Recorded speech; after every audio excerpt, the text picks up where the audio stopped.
Okay, welcome to the first part of the discussion of the reproductive system. And again, we have to address the overall purpose, which is to generate new organisms.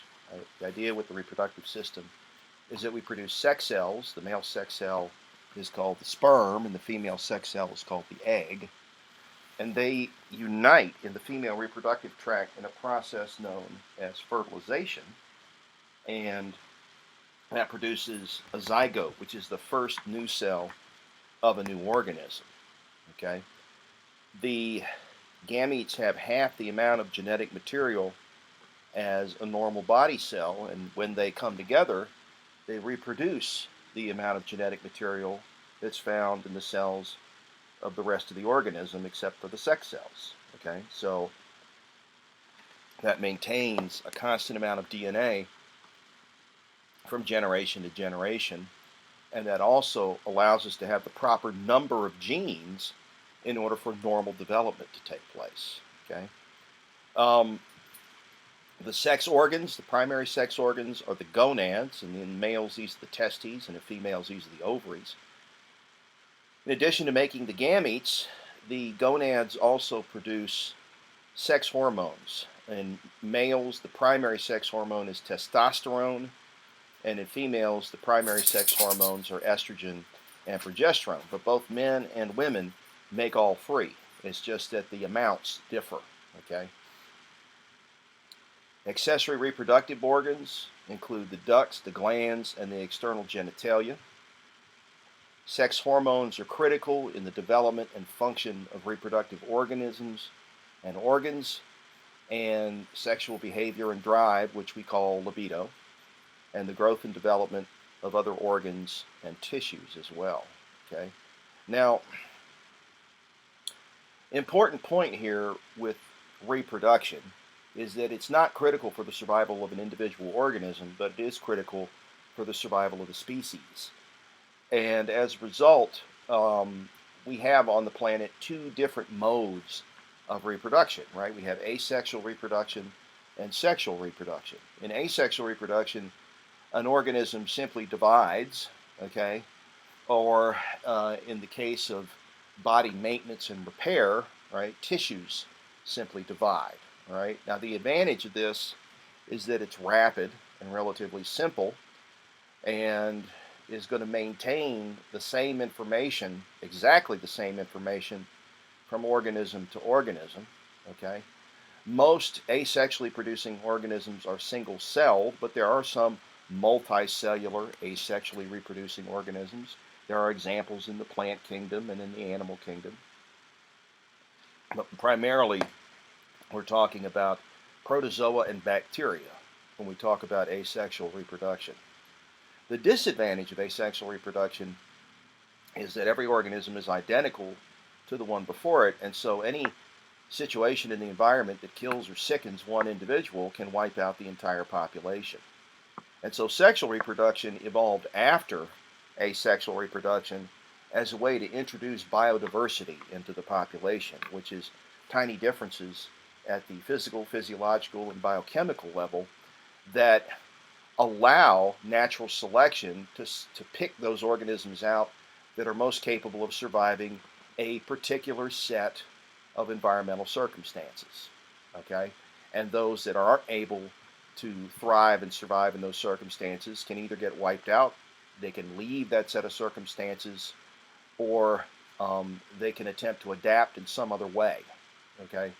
But the bottom line is that the biodiversity in sexual reproduction means that each new organism isn't identical to either the mother or the father, but similar to each, right? Because they're a combination of the genetic material of both parents, in addition to the fact that during the process of producing sperm and egg, we recombine genetic material so that there are novel arrangements of genes in the chromosomes in those gametes, right? And so you end up with something that is similar but not identical to either parent. Okay? The male reproductive system consists of the testes that hang within the scrotum outside the body cavity. Sperm are delivered to the exterior They are formed in the seminiferous tubules. Okay, they move from the seminiferous tubules to the efferent ductules. From the efferent ductules, they go into the tubulus rectus, and then the rete testis, and then into the epididymis. From there into the vas deferens, sometimes called the ductus deferens. From there into the ejaculatory duct, and from there into the prostatic urethra. From there into the membranous urethra, and from there into the penile urethra. Okay. Accessory sex glands include the seminal vesicles, the prostate, and the bulbourethral gland that empty secretions into the ducts during ejaculation in order to create an environment in which the sperm are more likely to survive, because it provides the proper pH and the proper nutrient content for them to hopefully make it to their goal. You can see the anatomy here, right? We can start with the testes, which is inside the scrotum. This white layer on the surface of the testes is called the tunica albuginea, and then there's a layer of peritoneum outside of that called the tunica vaginalis, right? Interior to the tunica albuginea is the seminiferous tubules coiled inside of lobules that eventually lead into the epididymis, shown here, which leads into the vas deferens, which comes up and around, goes back into the body cavity, okay, through the inguinal canal, and then comes out into the ejaculatory duct, which empties into the prostatic urethra, which empties into the membranous urethra, which empties into the penile urethra. Okay, you can see, in addition to the epididymis, accessory structures such as the prostate, bulbourethral gland, and the seminal vesicle. This, of course, is the bladder. There's the ureter, right? So in the male, the urethra has a dual purpose. It's both for the expulsion of urine and the expulsion of semen. Okay. Within the penis, we have erectile tissue, the corpora spongiosa surrounding the urethra, and the corpora cavernosa. There's two of those on the dorsal side of the penis, and their purpose is to engorge with blood during an erection prior to sexual intercourse. Okay. The scrotum is a sac of skin and fascia hanging outside the abdominal pelvic cavity. The purpose of keeping the testes in the scrotum is to lower the core temperature, which is optimal for sperm production. Okay, so the core temperature of the testes is 3 degrees lower than core body temperature, and that is critical. In addition to the air cooling action that the scrotum provides, we also cool the blood that is supplied to the testes as a result of the arrangement of the testicular arteries and veins. There's two sets of muscles that control how far down the testes hang from the body cavity: the dartos and the cremaster. The dartos is smooth muscle and wrinkles the scrotal skin and pulls it closer to the body, while the cremaster are skeletal muscles that elevate the testes. Okay, so you can see in this cutaway, this is the superficial side, this is the deep side. You can see coming through the inguinal canal the spermatic cord, and then you've got cremaster muscle here, okay, and then there is tunica albuginea, right, and there's vaginalis, okay, and then there's the scrotal skin, okay. So you can see those even here, right? Vaginalis, albuginea, and then the fascia and the scrotal skin. Okay? The spermatic cord is a combination of the vas deferens and the testicular artery, vein, and nerve. And you can see that the testicular vein that drains the testes wraps around the testicular artery, and this acts as a heat exchanger, so that the warm blood coming through the testicular artery is cooled by the blood in the testicular vein. The heat is transferred from the artery to the vein, and that cools the blood that comes in to supply the organ and keeps the temperature down. Okay? The penis is made up of a shaft and the glands, and the prepuce, which covers the glands here, which is usually removed in a process known as circumcision for hygienic purposes. And this is the inguinal canal, right, through which the spermatic cord runs, right? The testes originally start out inside the body and drop through the inguinal canal into the scrotal sac as they descend during development. Okay, so they start out inside the body and they descend and are in the scrotal sac prior to birth. Okay. The testes are surrounded by the tunica vaginalis, which is a layer of peritoneum, and deep to that the albuginea, which is a fibrous capsule that generates septa that split the testes into about 250 lobules that contain seminiferous tubules, and that's where sperm are produced 24/7, 365 from puberty until death. Okay. The thick stratified epithelia surrounding the central fluid-containing lumen is designed again to protect the contents inside. The epithelium has spermatogenic cells that are embedded in cells called cystinocytes, which nourish and protect the spermatogenic cells. Myoid cells surround each tubule and squeeze the sperm and fluid out of the testes. Tubules from each lobule form a straight tubule. The interstitial endocrine cells in the soft tissue surround the seminiferous tubule and generate testosterone. Okay, so basically that is the endocrine component of the testes, right?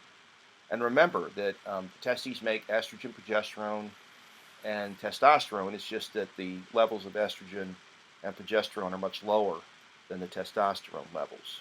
They secrete this into the interstitial fluid. Okay. The sperm run from the seminiferous tubules to the tubulus rectus to the rete testis to the efferent ductules, which lead into the epididymis. Okay. And the epididymis leads into the vas deferens, and that leads into the ejaculatory duct, that leads into the prostatic urethra, to the membranous urethra, to the penile urethra, and then out of the body. The blood supply has testicular arteries that come off of the abdominal aorta, and you'll remember that that's pretty high up on the abdominal aorta because those blood vessels originate from the original, near the original location of the testes, right? And then they follow them down as they descend. The testicular veins come from the pampiform venous plexus that surrounds each testicular artery, and that is that heat exchanger that we talked about to keep the testes 3 degrees cooler than the surrounding temperature. The spermatic cord wraps around the nerve fibers, the blood vessels, and the lymphatics that supply the testes. And then you can see here, right, the layout, right? You've got the seminiferous tubules here, okay? There are the straight tubules, that's the tubulus rectus, that's the rete testis, and those are the efferent ductules, and that's the epididymis, right? And then here we have the vas deferens, okay? So sperm production is going on here all the time, all the time. That's why a man's fertility window is from puberty until death, while in the female, the fertility window is from puberty or menarche until menopause, which is when the last egg leaves the last ovary. If you look under a microscope, you can see here the cross-section through a seminiferous tubule. This is the fluid in the lumen. You can see the spermatids embedded, the little pin-like heads with the tails that extend into the lumen, and they don't become spermatozoa until they're officially in the lumen. And then you've got primary and secondary spermatocytes that are embedded in the lining.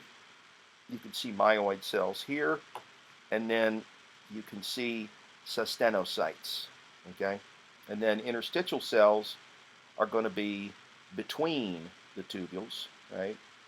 And of course there's connective tissue that latches everything together so it doesn't twist, buckle, or kink.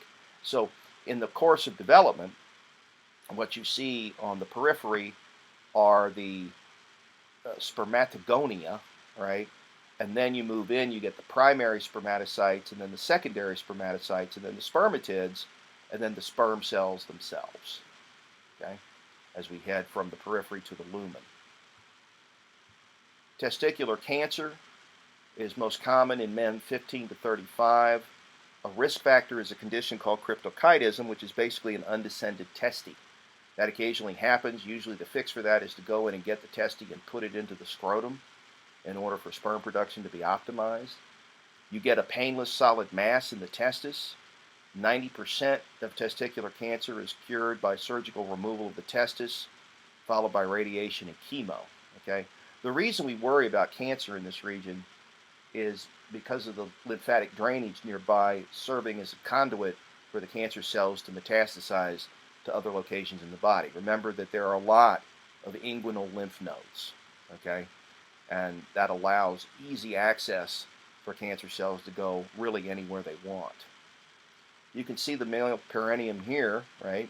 The anus, the perineal raphe, right? There's pubic symphysis. There's the penis and the scrotum, right? And the ischial tuberosities that you sit on, and the anal opening, and right there is the coccyx. The external genitalia of the male is made up of the penis, which is the copulatory organ, which has a root and a shaft that ends in the glans, which is the tip of the penis furthest from the body. The prepuce, or foreskin, sometimes called a hood, is going to cover the glans penis and is often removed during the process of circumcision. The crura are the proximal ends of the corpora cavernosa. They're surrounded by the ischiocavernosus muscle, and they also anchor the penis to the pubic arch. Important point with the ischiocavernosus muscle is it's part of the mechanism of maintaining an erection, right? Because during an erection, what happens is that parasympathetic stimulation causes vasodilation of the blood vessels that supply the cavernosa and the spongiosa, while at the same time the ischiocavernosus muscle will impede the movement of the blood out, and that's how the organ stays erect. Circumcision is the surgical removal of the foreskin. It's done, again, for hygienic reasons. Bacteria can grow in the crevice between the glans and the prepuce. 60% of newborns in the U.S. are circumcised. In other parts of the world, it's 15%. Studies show that it reduces HIV risk, and you get a reduced risk for other reproductive infections. Okay? You can see here a cutaway of the penis. The spongy urethra and 3 cylindrical bodies of erectile tissue and smooth muscle within the vascular spaces are pictured. The corpora spongiosum surrounds the urethra and expands to form the glans and the bulb of the penis, while the cavernosa are the paired dorsal erectile bodies. An erection occurs when the tissue fills with blood and the penis becomes enlarged and rigid. Okay? You can also see the accessory glands, the bulbourethral gland, named for its location near the bulb of the penis and the urethra, the prostate gland just beneath the bladder, and the seminal vesicle, which empties into the prostatic urethra at the same location as the vas deferens do. Okay? And then, of course, this is the bladder, right? We're looking back to front here. And then these are vas deferens, and these are the ureters. Okay? So you can see in the male that it truly is the urogenital system, because components of the urinary system and reproductive system are shared by many of the components. Okay? Ducts carry the sperm from the testes to the exterior of the body, and these consist of the epididymis, the vas deferens, the ejaculatory duct, and the 3 parts of the male urethra. Okay? The head of the epididymis is where the efferent ductules are located. It's superior on the testis, and the body and the tail are on the posterior-lateral testis. The duct of the epididymis is about 6 meters long.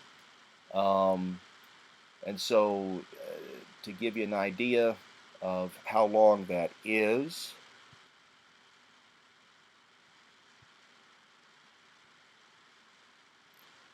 that's about 20 feet. Okay? Microvilli absorb the testicular fluid and pass nutrients to the stored sperm. These non-motile sperm enter and then pass through, taking about 3 weeks to become motile, and could be stored there for several months. So I always like to say that it's a little bit like the YMCA for the sperm. This is where they learn to swim. Okay? During ejaculation, the epididymis will contract and push the sperm into the vas deferens. The vas deferens are about 45 centimeters long, and they pass through the inguinal canal to the pelvic cavity. Again, to give you an idea of the conversion, right? 45 centimeters, there's 2.5 centimeters per inch, all right? So you divide this a little more than in half, and you're going to get something around 15 inches, okay? Passes through the inguinal canal to the pelvic cavity, expands to form an ampulla, which is a widened area that dumps into the ejaculatory duct, and smooth muscle here is going to push the sperm from the epididymis to the urethra. In a vasectomy, what we do is we clip and seal the ends of the vas deferens, either through essentially searing them shut or sewing them shut, and it's nearly 100% effective in birth control. Okay. Again, you have to make sure that you have a few ejaculations after the surgery in order to determine that there are no sperm left in your semen, and you want to check that under the microscope to be sure that that's a positive result, or you might end up accidentally impregnating someone. Okay. The urethra in the male has 3 regions and is both a conveyance for urine and for semen. Okay, the prostatic urethra runs through the prostate gland. The membranous urethra is in the urogenital diaphragm and is very short, and the spongy urethra runs through the middle of the penis and opens at the urethral orifice. The seminal vesicles and bulbourethral and prostate glands are the accessory glands that produce the bulk of the volume of the semen, and the remainder are the sperm from the testes. The purpose of all of these accessory glands is to produce an environment in which the sperm are more likely to survive. Okay? On the back surface of the seminal vesicle, there's a muscle that contracts during ejaculation and produces an alkaline seminal fluid that has fructose and citrate and coagulating enzyme and prostaglandins. And there's also a yellow pigment that fluoresces with UV light contained here. It makes up 70% of the volume of the semen. The duct of the seminal vesicle joins the vas deferens and is going to form the ejaculatory duct. The prostate gland encircles the prostatic urethra and is just under the bladder, and it's approximately the size of a walnut, and smooth muscle in it contracts during ejaculation, generating a slightly acidic fluid that has citrate, enzymes, and PSA. And this helps to activate the sperm so that they can use their flagella to go on their long journey. It enters the prostatic urethra during ejaculation and makes up 1/3 of the volume of the semen. Occasionally what can happen is that the prostate gland can increase in size. Okay, there's a variety of reasons for this. This condition is known as prostatitis. It is an inflammation of the organ. It can be due to bacterial infection, and we treat it with antibiotics, and we can detect it by digital rectal exam because of the proximity of the prostate to the rectum and the anus. Okay. Benign prostatic hyperplasia is an age-related increase in size of the prostate, which can close off the urethra and make it difficult to urinate. We can deal with this using surgery, drugs, balloon compression, radiofrequency radiation. We can remove the prostate gland. We can core out the region of the urethra that runs through the prostate gland in order to restore flow. There's a variety of options. Prostate cancer is a dangerous proposition. It's the second most common cause of cancer death in males. We do a digital rectal exam to check the prostate, and we check PSA levels. We biopsy if the PSA levels are elevated, and we can treat it with surgery and radiation. Sometimes we have to go to castration, unfortunately. In clinical trials, we've used cryosurgery, chemo, ultrasound, and proton beam therapy. Now, the reason, again, that we worry about prostate cancer is because of the proximity of all that lymphatic drainage to the reproductive organs in the male, right? They can easily enter the inguinal drainage and from there metastasize to anywhere in the body. The The good part about prostate cancer is that because it is so aggressive, it is much more likely to respond to the treatment from the radiation and the chemotherapeutic drugs, because the more rapidly the cancer cell divides, the more easily the DNA it's trying to generate get damaged by the radiation and the chemo, and makes it more likely that we end up killing the cancer cells. Okay, but the trick here is early detection, right? Which is why prostate exam is a part of your routine physical after about age 35. Okay. Okay, the Cowper's glands are located near the bulb and the urethra of the penis, and their purpose is to generate a lubricant that also neutralizes the acidic urine in the urethra, and that allows the sperm a better chance of surviving long enough to make it to the egg. Semen is just a blanket term for the excretion of the bulbourethral, the seminal vesicle, the prostate, and the testes all together. On average, between 2 and 5 milliliter of semen are in the ejaculate, with between 20 to 150 million sperm per milliliter.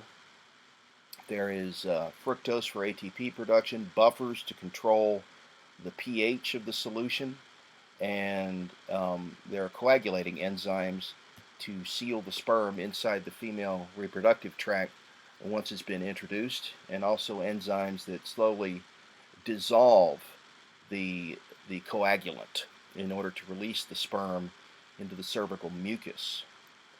The pH of the semen is alkaline, and the sperm prefer that.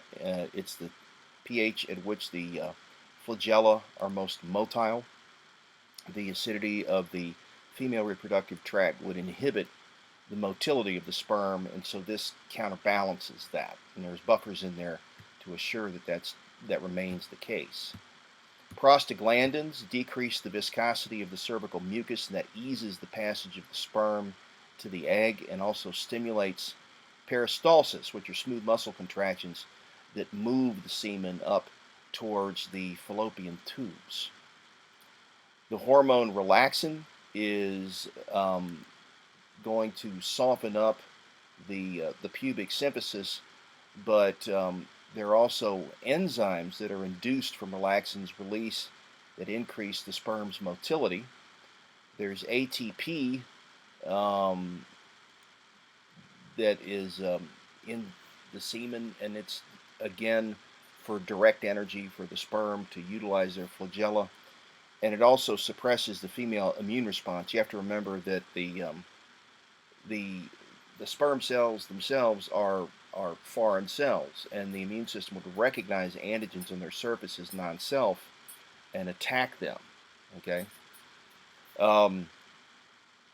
The antibacterial action also cuts down on potential infection that might inhibit the ability of the sperm to do their job.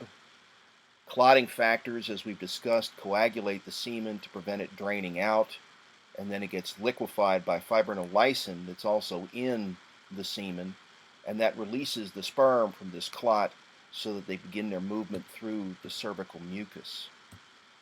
The male sexual response involves erection and ejaculation and then resolution.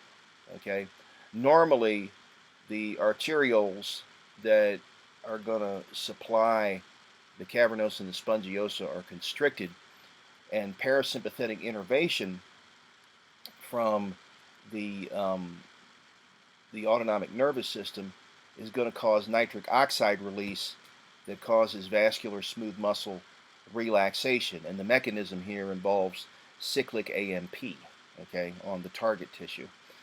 The arterioles dilate, the corpora cavernosa is going to expand, and that will retard venous drainage. Engorgement of the erectile tissue brings about the erection, and now it's prepared for intromission. Erection is initiated by psychological stimuli and can be induced or inhibited by higher mental activity. Longitudinal and circular collagen fibers around the penis prevent it from kinking or buckling, and the spongiosum becomes less turgid than the cavernosa, and that allows the urethra to remain open so that the ejaculate can get into the female reproductive tract. Occasionally, what can happen is that these collagen fibers can thicken or scar, and that can result in the kinking or buckling of the erect penis, and that's a condition known as Peyronie's disease. Ejaculation is a sympathetic reflex from the spinal cord, and it is basically the propulsion of semen into the female reproductive tract. Bladder sphincter muscles constrict, and so urine isn't allowed to enter the urethra. Ducts in the accessory glands contract and empty their contents into the urethra, and the bulbospongiosus muscle undergoes rapid contractions that help the semen to exit at about 10 miles an hour. And this often is accompanied by orgasm, not necessarily, but often. Okay. Erectile dysfunction is the result, well, the definition is the inability to get and sustain an erection. Examples of why this can happen: parasympathetic nerves to the penis don't release enough nitric oxide. Contributing factors: alcohol, drugs, blood vessel or nervous system problems, incompetent venous valves that don't retain the blood. Drugs like Viagra and Cialis are going to extend the effect of nitric oxide by inhibiting the breakdown of cyclic A&P, which is the second messenger in the smooth muscle tissue that's targeted by the nitric oxide. Spermatogenesis is just a process that goes on from puberty until death in the male in the seminiferous tubules. Most of your body cells have 46 chromosomes, and the goal of spermatogenesis is to generate the male gamete that has only 23. Okay, the two sets of chromosomes in the body cells are made up of pairs. One half of the pair comes from the mother, and one half comes from the father. Okay, and these are called homologs because they contain similar but not identical information, and that's what drives their ability to synapse during the process of meiosis, which we're about to discuss. The gametes have 23 chromosomes, which is the haploid chromosome number, and so when they pair with the egg, which will also have 23 chromosomes, you'll restore the diploid number and generate the zygote, which is the first cell of a new individual. Meiosis is the process of generating these sex cells, okay? And basically the way this operates is that in the male, a spermatogonial cell will undergo mitotic divisions, and then there will be the production of a primary spermatocyte, okay, which is a haploid cell. Okay, what happens here is that we get 2 rounds of cell division, but only 1 round of DNA replication, and that cuts the number from 46 to 23 in the 4 resulting haploid gametes. In the process of doing that, at metaphase meiosis 1, we have a process known as crossing over, where homologous chromosomes come together and exchange genetic material, and then part of what holds them together at metaphase of meiosis 1, which is the reductional division, is the chiasmata that are formed as a result of the crossing over of genetic material. As a result, no 2 gametes are exactly identical, and all are different from the body cells of the original parent, whether that be the mother or the father. Okay, so this is a diagram showing you the process of mitosis and meiosis.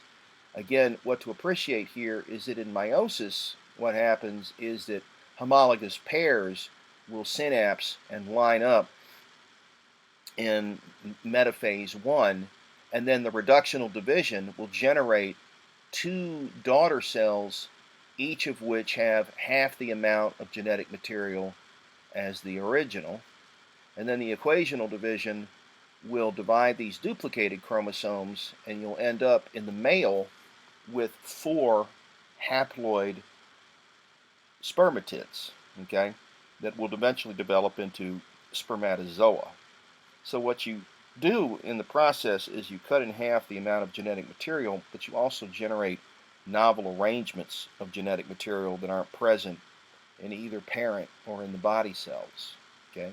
In mitosis, what happens is that the duplicated chromosomes line up along the metaphase plate, and then division takes place, and you generate daughter cells identical to the original because there is no exchange of genetic material. Okay?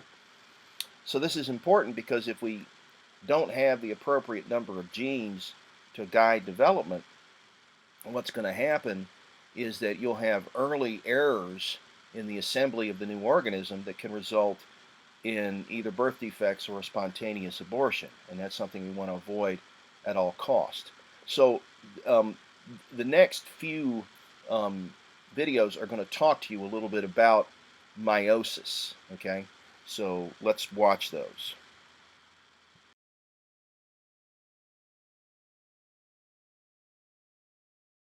Prior to meiosis or mitosis, DNA replication occurs. In both meiosis and mitosis, the nuclear membrane breaks down as the DNA organizes into chromosomes. In meiosis, chromosome pairs come together, or synapse, and crossing over occurs, resulting in mixing of the genetic information between the chromosome pairs. The paired chromosomes then align along the central plate of the cell and subsequently separate, one traveling to each end of the cell. In meiosis, a second division sequence occurs, resulting in 4 cells with half the number of chromosomes. Mitosis involves a single division sequence, resulting in 2 cells with no net change in the number of chromosomes.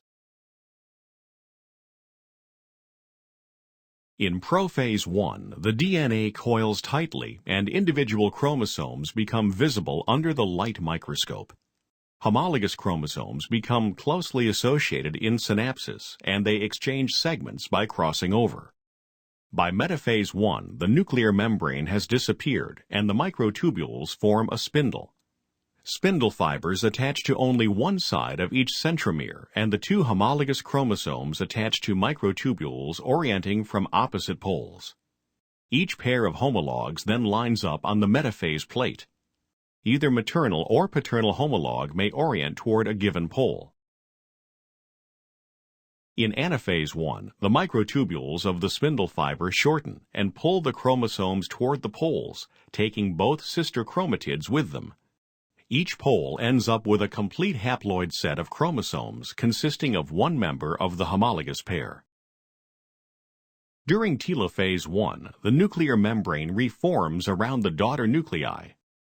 Each daughter nucleus contains 2 sister chromatids for each chromosome attached to a common centromere.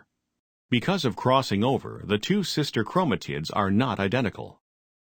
During prophase 2, the nuclear envelope breaks down and a new spindle forms.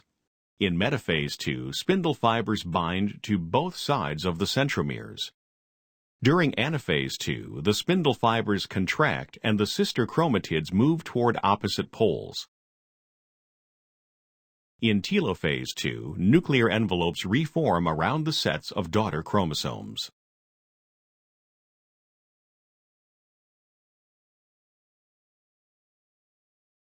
Crossing over during meiosis allows recombination of genes between homologous chromosomes. This alters the linkage between genes on the same chromosome. Crossing over occurs frequently during prophase 1 of meiosis, when homologous chromosomes associate with each other in a structure called a tetrad. First, consider the possible inheritance of alleles for 2 genes on a particular chromosome when crossing over does not occur. Recall that one member of each pair of homologous chromosomes came from one parent. The other member came from the other parent. In this example, one parental chromosome had alleles capital A and capital B, while the other had alleles lowercase a and lowercase b. Without crossing over, each haploid cell produced will inherit a chromosome with the same combination of alleles as was on one of the parental chromosomes. Thus, the arrangement of linked genes is not altered in this case. Now consider the case where there is crossing over in the region between the two genes. Since the crossing over is only between two individual chromatids, the possible haploid cells after meiosis have 4 different genetic combinations. 2 will come from the chromatids that did not participate in crossing over and thus will still have the parental combination of alleles, either capital A and capital B, or lowercase a and lowercase b.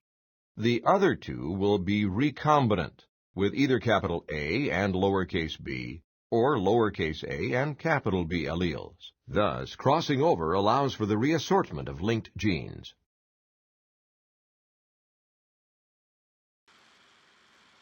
So, as you saw, right, in meiosis 1, what we have is a reductional division, okay? Homologous chromosomes align together, and what drives that is similarity in the genetic information in those homologous chromosomes. And then they exchange genetic information at various locations. Prophase 1 events that are not present in mitosis or meiosis 2 are what happens with the exchange of this genetic material. Synapsis is the coming together of the homologous chromosomes, generating the tetrads, which are the 4 chromatids clustered together, but the crossing over is the exchange of genetic material to improve biodiversity, right, in order to generate novel collections of genes that aren't present in the body cells of either organism, right, either the mother or the father. At the end of meiosis 1, each daughter cell has 2 copies of one member of each homologous pair and none of the other. The haploid chromosome number is achieved, and what we have are duplicated chromosomes that have some genetic material that was exchanged with the homolog, okay? In meiosis 2, we have the equational division, okay? So there's no replication of DNA between meiosis 1 and 2. The duplicated chromosomes line up along the metaphase plate and are separated, so it's similar to mitosis in that respect, but remember that there's no DNA replication prior to the beginning of meiosis 2, and that's what allows us to get to the end result, which is in the male 4 haploid spermatids. Okay, so what you're seeing here in this cross section of the seminiferous tubule are the spermatogonia, right, that undergo mitosis, and then what will happen is that you'll get one daughter cell that remains a stem cell and the other daughter cell that's going to advance into meiosis, right? This daughter cell here will pass through the blood-testis barrier, which is made up of tight junctions between cystinocytes, and that locks the immune system out of the lumen of the seminiferous tubules. Okay, and then what will happen here is that this primary spermatocyte is now officially in meiosis. Okay, the primary spermatocyte undergoes the first meiotic division. Okay, the reductional division. Exchange of genetic material has happened at this point, right? These are haploid cells, and then they undergo the equational division in meiosis 2 and generate the 4 spermatids. Okay, so what's happened here is that from this point on out, okay, we have the haploid number, which in the human is 23 chromosomes, in all of the remaining resulting cells. The 23 chromosomes here are duplicated chromosomes. The 23 chromosomes that are in each of these are unduplicated chromosomes. And then what will happen is that spermiogenesis will take place, and the early spermatids will become late spermatids and then spermatozoa. Okay, and you can see here in an electron micrograph what this looks like in a cross section, right? See the tails of the spermatids and the sperm in the lumen, right? And out here at the periphery are going to be the more primitive cells, and then as we get towards the lumen, we're advancing towards being a sperm cell. Okay? Spermatogenesis begins at puberty, where the stem cells in contact with the basal lamina divide, forming a type A and type B daughter cells. The type A cells, because of their contact with the basal lamina, remain germ cells and don't vanish, and that sustains this stem cell population in the adult. Okay, while the type B cells go on to differentiate and eventually become sperm cells. In meiosis 1, the primary spermatocyte, which is diploid, forms the two haploid secondary spermatocytes, and then in meiosis 2, the secondary spermatocytes become spermatids, and then the spermatids undergo spermiogenesis and actually become sperm cells. Okay, so you can see the process here, right? Spermatogonia generating a type B that becomes a primary, that produces the secondary, that produces the spermatids, and then they undergo a change in their shape that allows them to become a more motile, a more compact vehicle that serves basically as a way to deliver genetic material to the egg, right? And this is an important point. With the sperm cell, the sperm are very small, and that's because they have a long trip from the tip of the penis to the egg, and most of the sperm don't make it, okay? Most of the sperm either get attacked by the woman's immune system or swim up the wrong fallopian tube or either overshoot or undershoot the egg or try to fertilize the uterus or the vagina, okay? So the sperm have a tough way to go, okay? And that's why you need a certain sperm count in the semen in order to even have a chance at fertilization, because at the end of the day, you only get a few dozen sperm that attach to the egg and only one ends up fertilizing it, right? And at that point, the rest of the sperm cells, which are still attached to the outside of the egg, get locked out of the egg, but are still attached to the surface, and they help to paddle the egg towards the uterus, okay? The sperm anatomy is very simple. The head is where the genetic material in the acrosome are located. The midpiece is basically the engine of the sperm, and the tail is the paddle. The engine of the sperm contains numerous mitochondria, right? The acrosome is interesting because it contains enzymes that are able to digest the protective outer layer of the egg so that the sperm cell can penetrate and ultimately get to the egg cell membrane. Okay, very important process there. All right. The major regions of the sperm we've discussed, right? So at this point, let's take a look at spermatogenesis, all right, and appreciate how it differs from oogenesis and understand when these processes take place and what the products of them are. In prophase 1, the DNA coils tightly and individual chromosomes become visible under the light microscope. Homologous chromosomes become closely associated in synapses, and they exchange segments by crossing over. By metaphase 1, the nuclear membrane has disappeared, and the microtubules form a spindle. Spindle fibers attach to only one side of each centromere, and the two homologous chromosomes attach to microtubules orienting from opposite poles. Each pair of homologs then lines up on the metaphase plate. Either maternal or paternal homolog may orient toward a given pole. In anaphase 1, the microtubules of the spindle fiber shorten and pull the chromosomes toward the poles, taking both sister chromatids with them. Each pole ends up with a complete haploid set of chromosomes consisting of one member of the homologous pair. During telophase 1, the nuclear membrane reforms around the daughter nuclei. Each daughter nucleus contains two sister chromatids for each chromosome attached to a common centromere. Because of crossing over, the two sister chromatids are not identical. During prophase 2, the nuclear envelope breaks down and a new spindle forms. In metaphase 2, spindle fibers bind to both sides of the centromeres. During anaphase 2, the spindle fibers contract and the sister chromatids move toward opposite poles. In telophase 2, nuclear envelopes reform around the sets of daughter chromosomes.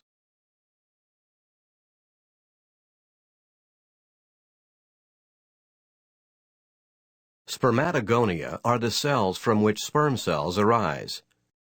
The spermatogonia divide by mitosis. One daughter cell remains a spermatogonium, and the other becomes a primary spermatocyte. The primary spermatocyte divides by meiosis to form secondary spermatocytes. Secondary spermatocytes divide again to form spermatids. The spermatids differentiate into sperm cells.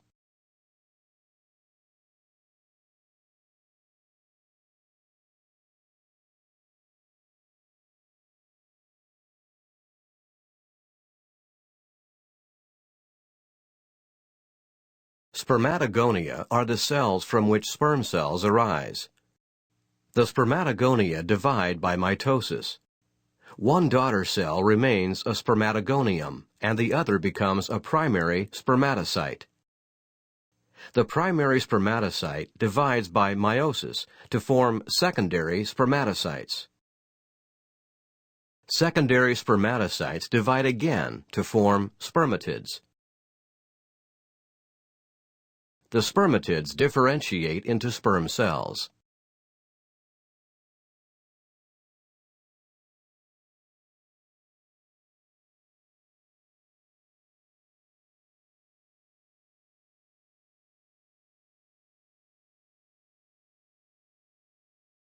Let's compare spermatogenesis with oogenesis.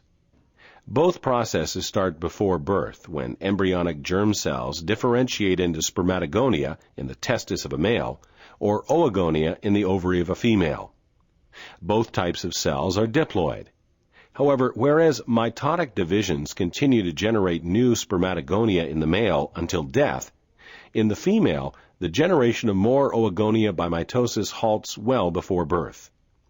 Although spermatogonia develop into primary spermatocytes throughout life in the male, in the female some oogonia develop into primary oocytes, but only before birth.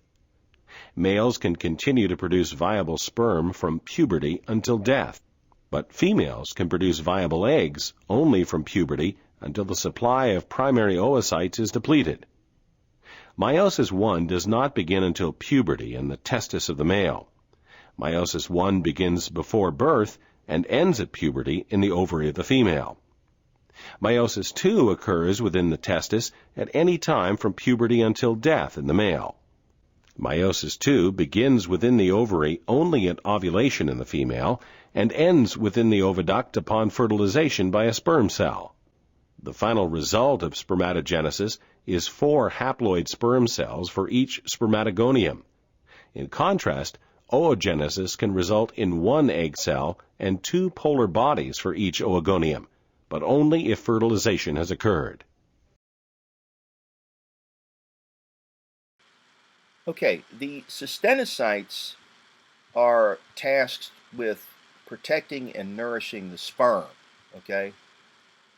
These are Sertoli cells that extend through the wall of the tubule and surround the developing sperm cells, and they provide nutrients and signals. They move the cells towards the lumen, and they make the testicular fluid in the lumen that transport the sperm, and they destroy faulty germ cells and excess cytoplasm and generate the chemicals needed to regulate spermatogenesis, primarily androgen binding protein, which is designed to concentrate testosterone near the spermatogonia, which accelerates the rate at which the spermatogonia divide. Okay? The sustentaculars are between the tubule compartments. They have a basal compartment where the spermatogonia and the primary spermatocytes are found, and an adluminal portion where the meiotically active cells in the tubule lumen are located. Right? The tight junctions form the blood-testis barrier, and that prevents the sperm from being destroyed by the man's immune system. Okay? You have to remember that once we become a primary spermatocyte, crossing over has occurred, and the result is that that cell is unique from the body cells and would be attacked by the immune system if it could see it. Okay, um, so one of the things that happens, for instance, when a man has a vasectomy, right, when you cut the vas deferens in order to remove the possibility of sperm being in his semen in future ejaculates, is that you start to make antibody against your own sperm cells, okay, because your immune system has seen them for the first time. And this can complicate the reversal of the process, right? If you decide later on that you want to have kids and you want to reverse the operation, the antibodies can complicate things. Okay, so if you decide that you're going to have a vasectomy, that's kind of a pretty much permanent decision. Okay, and there we are back at our diagram of the seminiferous tubule. You can see all the components. Okay, spermatogenesis takes between 2 and 3 months under proper conditions. The pressure of the testicular fluid is what pushes the immovable sperm into the epididymis, where they become capable of using their flagella. Infertility is just the inability to generate viable sperm capable of fertilizing the egg. Okay, we lose fertility as we get older because the production of testosterone falls, and as the production of testosterone falls, the rate at which you make sperm cells falls as well, and that results in a continually dropping sperm count. Okay, this is different from what happens in the female, where at menopause there is a rapid reduction in the production of estrogen and progesterone. Okay, other contributing factors include xenobiotics that can reduce the efficacy of sperm production. A lot of these xenobiotics mimic female hormones, and the result then is that you can suppress the rate of sperm production. Lack of selenium, excessive alcohol, and lack of calcium channels can also contribute. Anatomical obstructions can contribute, as well as hormonal imbalances, and fevers and hot tubs. And again, the reason there is because you're elevating the temperature of the testes, and that reduces the sperm count. Okay? All right. I will see everybody in the next podcast, and I thank you for listening.